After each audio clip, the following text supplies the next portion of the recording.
వేస్తే పిజికి ఓలలో పెద్దగానండి, లేకపోతే ఒకటి కొట్టి ఒకటి కొట్టక ఎందుకా మీరు ఏం ఖరాబ్ పనులు చేస్తారు?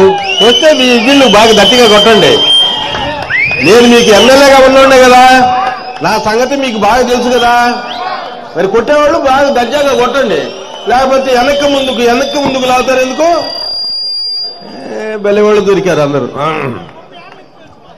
పెద్దలు పార్లమెంటరీ అభ్యర్థిగా కంటెస్ట్ చేస్తున్నటువంటి వేమిరెడ్డి ప్రభాకర్ రెడ్డి గారికి, అసెంబ్లీకి పోటీ చేస్తున్నటువంటి ఆనం రామనారాయణ రెడ్డి గారికి, విజయరామరెడ్డి గారికి, అన్న ఆంజనేయ రెడ్డి గారికి, జనసేన అధ్యక్షులు శ్రీధర్ గారికి, మిగతా బీజేపీ పెద్దలకి, ఇటు పక్కకు వస్తే లక్ష్మణ గారికి, మరి వారు రమణ గారికి, బీజేపీ పెద్దలు ఇంకా ఉన్నారు. అందరికన్నా మా బ్రహ్మారెడ్డి గారికి,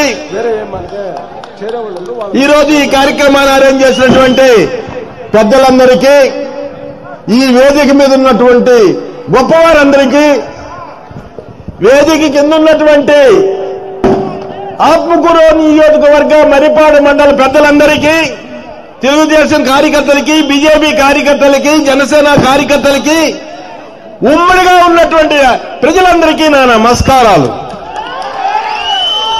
నేను ఒక్క తూరి మీకు ఎమ్మెల్యేగా చేశాను, ఏదో నా సంగతి మీకు తెలుసు.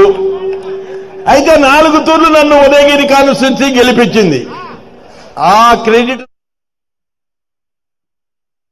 విజయరామరెడ్డి కూడా 2 తూర్లు గెలిచాడు, లక్ష్మణ గెలిచినాడు, రామనారాయణ రెడ్డి గారు 6 తూర్లు గెలిచినారు. అయితే ఉదయగిరికి నాకు ఉదయగిరికి దొరికింది. బాగానే ఉంది. ఉదయగిరి ప్రజలు చాలా మంచివాళ్ళు. ఉదయగిరి ప్రజలు కూడా రేపు తెలుగుదేశాన్ని కూడా ఎంపీగా ప్రభాకర్ రెడ్డి గారిని గెలిపించబోతున్నారు. ఖచ్చితంగా 100కి 100 ప్రభాకర్ రెడ్డి గారు ఎంపీ కాబోతున్నారు. రామనారాయణ రెడ్డి గారు ఎమ్మెల్యే కాబోతున్నారు. మన మర్రిపాడు మండలం అన్ని రకాలుగా బాగుపడబోతుంది. నాకు తెలుసు ఎవరు ఎలాంటి వాళ్ళు ఏ పని చేయగలరు ఎంత మాత్రం అనేది అందరి వాల్యూస్ నాకు తెలుసు, మీ అందరికీ తెలుసు. నేను ఉన్నదే రాజకీయంలోనే నడుస్తున్నాను దాదాపు 30-40 ఏళ్ల నుంచి. నేను ఎవరికి చెడ్డ చేసిన కాదు. అయితే నాకే చెడ్డ చేసేశారు. మా అన్న ఎస్ మొగడా, నువ్వు చెప్పింది కరెక్టరా? నువ్వు చెప్పింది కరెక్టేనా? రాజమోహన్ రెడ్డి గారికి నేను చెప్పుకోవాలి కాబట్టి, మరిపాడు మండలం కాబట్టి చెప్తున్నాను. రాజమోహన్ రెడ్డి గారికి ఇక్కడ ఒక సలహాదారుడు దొరికిండు, దరిద్రుడు. ఆ దరిద్రుడు సలహాలు విని మమ్మల్ని అక్కడి నుంచి బయటికి పంపించేశాడు. ఆయన నోటుకుండానే చెప్తున్నాడు. సరే చెప్పుకొని ఆయన కర్మ, ఎవరి కర్మ వాళ్ళు అనుభవిస్తారు. దరిద్రుల మాట అంటే దరిద్రంగా నడుస్తుంది. అన్నీ కూడా కుటుంబాలు కూడా ఇబ్బందులు పడిపోతాయి. మరి మీ అందరికీ నేను చెప్పేది ఏంటంటే, పార్లమెంట్కి పోటీ చేస్తున్నటువంటి అభ్యర్థి సంగతి మీకు బాగా తెలియదేమో, ఒక తూరు చెప్దామని చెప్తున్నాను. ప్రభాకర్ రెడ్డి గారు రాజకీయంలోకి వస్తామని, ప్రజల్లోకి వచ్చి పోటీ చేసి పార్లమెంటు సభ్యులు అయిదామని అనుకొని ఎక్కడా కూడా ఏ పని చేయలేదు. ప్రజాసేవ చెయ్యాలని ఆయనకున్న ఆర్థిక స్తోమతలతో ఆయన ప్రజాసేవ చేసుకుంటూ వస్తున్నాడు ఇప్పటిదాకా. ఇప్పుడు ఆ పరిస్థితి వచ్చింది, ప్రజల్లోకి వచ్చి పోటీ చేయాల్సిన అవసరం వచ్చింది. పోటీ చేస్తున్నారు, అది మన అదృష్టం. ఇప్పుడు ఆయనకు ప్రత్యర్థిగా ఉన్నటువంటి పెద్ద మనిషి మీకు దొరకడు. ఆ మనిషి మనుషులకు విలువలిచ్చే ఆయన కాదు, కిరీటాలున్న వాళ్ళకే విలువిస్తాడు. కిరీటాలంటే ఎవరు? రాజులుగా ఉంటే ఢిల్లీ రాజులు లేకపోతే ఇంకే రాజులు, రాజులకే ఇస్తాడు ఆయన విలువ. మనుషులతో మాట్లాడు. ఎక్కడిక్కడ దొరకడు మనకి. మీరు ఎవరన్నా పని కావాలా పార్లమెంటు సభ్యులతో ఎంపీతో అనుకుంటే ఢిల్లీకి పరిగెత్తాలా? మీరు పరిగెత్తారా మగోళ్ళరా? ఢిల్లీకి పరిగెత్తారా? మనము ఇదిగో చెప్పేదిలో 100 రూపాయలు ఛార్జీ పెట్టుకుంటే మనకు నెల్లూరులో దొరుకుతారు అన్న ప్రభాకర్ రెడ్డి అన్న. మనం ఆయన కాడికి పోయి ఏదన్నా పని చేసుకొని వస్తాం. అందరికన్నా ముందు రామనారాయణ రెడ్డి గారు ఎప్పుడు తిరుగుతూనే ఉంటారు.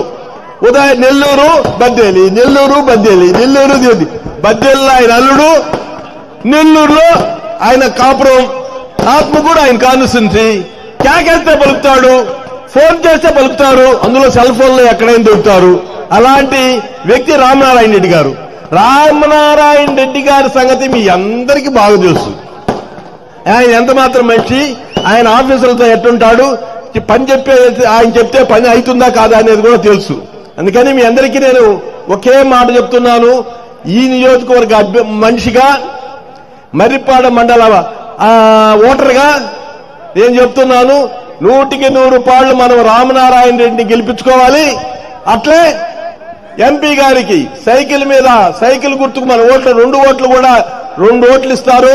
1 ఓటు పార్లమెంట్ కి, 1 ఓటు అసెంబ్లీకి వేయాలి. మనము 2 ఓట్లు కూడా తూచా తప్పకుండా మర్చిపోకుండా మనకు చంద్రబాబు నాయుడు గారు ముఖ్యమంత్రి కావాలి.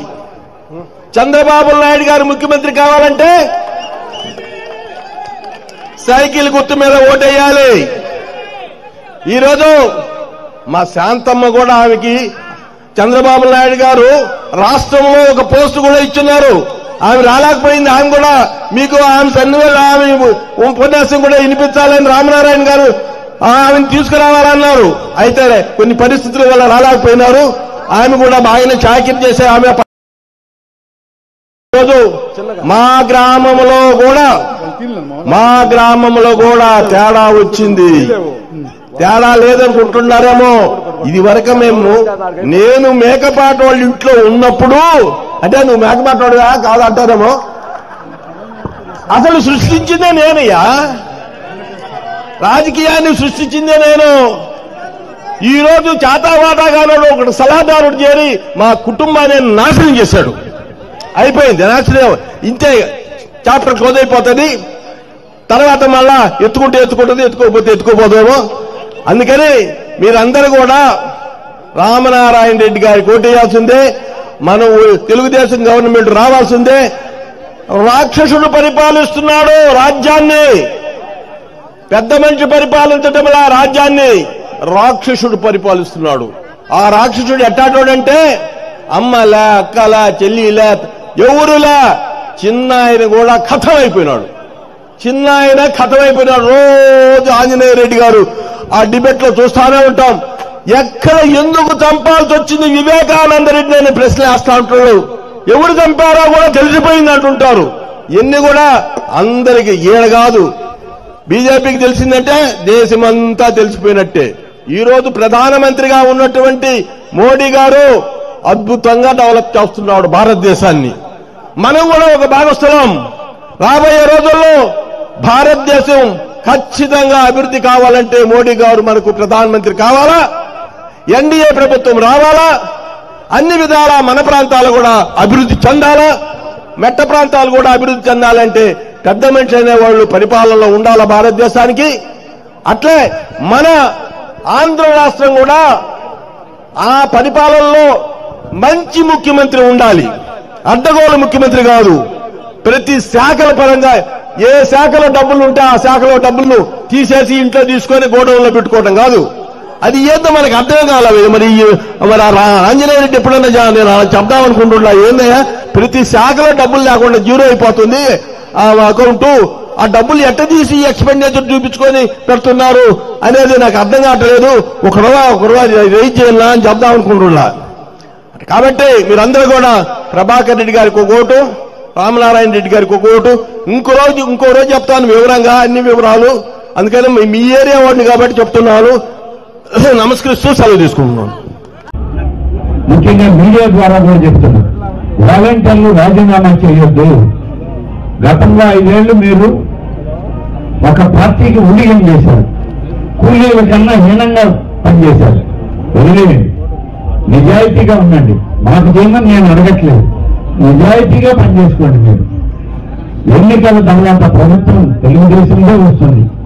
చంద్రబాబు నాయుడు అధికారంలో రాగానే మీకు 10,000 రూపాయలు జీతం ఇస్తాం, 10,000 రూపాయలు జీతం ఇస్తూ ఎప్పుడు ప్రభుత్వంలో ఉద్యోగాలు ఇచ్చినా ఉపాధి అవకాశాలు ఇచ్చినా మీకు ప్రాధాన్యతనిచ్చి మీకు మంచి భవిష్యత్తునిస్తాం.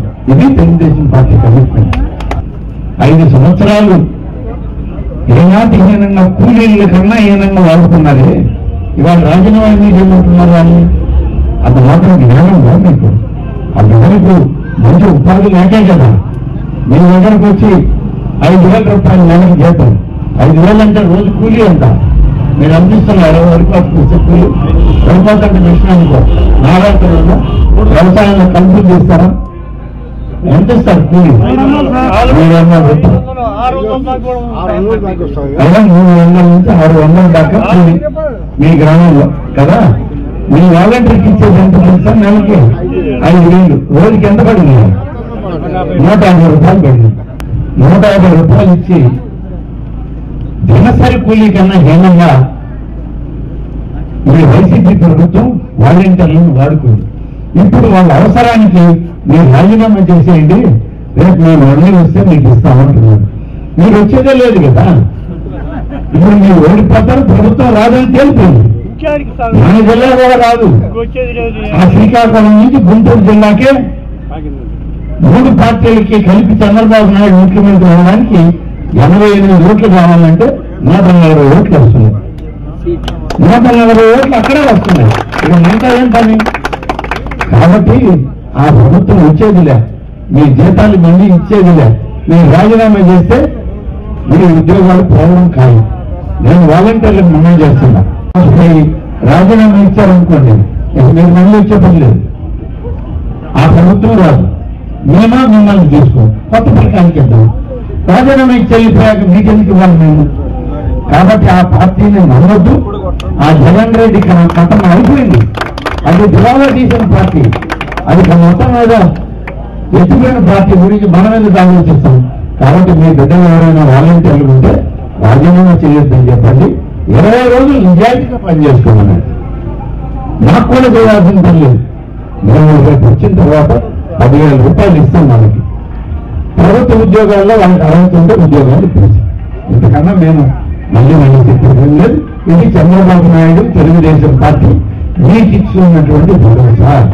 మరిన్ని వీడియోస్ కోసం ఛానల్ ని సబ్స్క్రైబ్ చేయండి. లేటెస్ట్ అప్డేట్స్ కోసం వాట్సాప్ ఛానల్ ని ఫాలో చేయండి. అండ్ లింక్ డిస్క్రిప్షన్ లో ఉంది.